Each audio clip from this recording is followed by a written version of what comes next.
Welcome to crypto market pulse. आपके साथ मैं हूं अयाज, क्रिप्टो मार्केट से आज की बड़ी खबरों के साथ। चलिए देखते हैं आज के top headlines.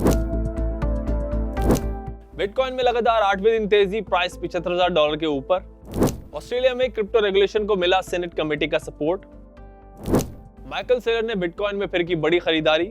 Brokerage firm Bernstein ने कहा बिटकॉइन में तेजी की वजह लॉन्ग टर्म इन्वेस्टर्स का कॉन्फिडेंस।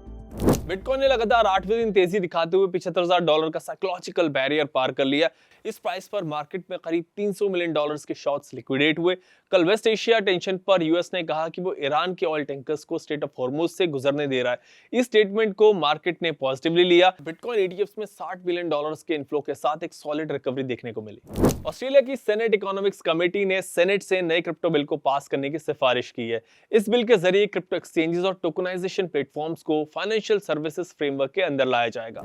माइकल सेलर की कंपनी स्ट्रैटेजी ने एक बार फिर बिटकॉइन में बड़ी खरीदारी की है। पिछले हफ्ते स्ट्रैटेजी ने 22,337 बिटकॉइन खरीदे। अभी स्ट्रैटेजी हर रोज एवरेज 1940 बिटकॉइन एक्युमुलेट कर रही है। इसमें एक इंटरेस्टिंग एंगल ये है कि बिटकॉइन क्रिएटर सतोशी नाकामोटो के पास 1.1 मिलियन बीटीसी है। इस रफ्तार से स्ट्रैटेजी के पास मार्च 2027 तक सतोशी से भी ज्यादा बिटकॉइन होंगे। ब्रोकरेज फर्म बर्नस्टीन ने अपनी रिपोर्ट में बताया कि बिटकॉइन में आई तेजी के पीछे सबसे बड़ा हाथ long term investors, US spot ETFs inflows और कॉर्पोरेट ट्रेजरीज की लगातार खरीदारी का है।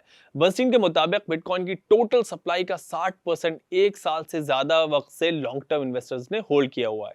क्रिप्टो मार्केट में इस वक्त एक स्ट्रॉन्ग अप मूव देखने को मिल रहा है। बिटकॉइन $75,000 के ऊपर आ गया और एज पर एक्सपर्ट्स यहां से $80,000 तक कोई मेजर रेजिस्टेंस नहीं है। मगर फिर भी आप थोड़ा संभल कर ट्रेड करें क्योंकि यूएस ईरान टेंशन खत्म नहीं हुई है। ऐसे में इन्वेस्टर्स धीरे धीरे स्ट्रॉन्ग कॉइन्स में लॉन्ग टर्म का नजरिया रख के इन्वेस्ट कर सकते हैं। अगर क्रिप्टो से रिलेटेड आपका कोई सवाल हो तो स्क्रीन पर नीचे दिए गए नंबर पर कॉल कर सकते हैं। एक पुरानी कहावत है, don't put all your eggs in one basket. Investing में ये रूल और भी इंपॉर्टेंट हो जाता है।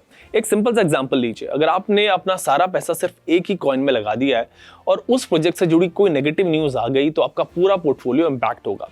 लेकिन अगर आपने अपने इन्वेस्टमेंट को डिवाइड किया होता, जैसे कि मान लीजिए कुछ लार्ज कैप क्रिप्टो में, कुछ मिड कैप में और थोड़ा हाई रिस्क प्रोजेक्ट्स में, तो एक कॉइन गिरने पर भी आपका पोर्टफोलियो स्टेबल रहता। यही होता है डाइवर्सिफिकेशन। क्रिप्टो मार्केट में कभी रेगुलेशंस इंपैक्ट करता है, कभी ग्लोबल न्यूज इंपैक्ट करती है, कभी प्रोजेक्ट स्पेसिफिक प्रॉब्लम्स। इसीलिए स्मार्ट इन्वेस्टर्स अपने रिस्क को स्प्रेड करते हैं। डाइवर्सिफिकेशन का मतलब सिर्फ ज्यादा कॉइन्स लेना नहीं होता, बल्कि बैलेंस क्रिएट करना होता है। क्रिप्टो मार्केट पल्स का मैसेज है, सारा पैसा एक जगह लगाना इन्वेस्टमेंट नहीं, रिस्क लेना है। डाइवर्सिफिकेशन ही असली समझदारी है।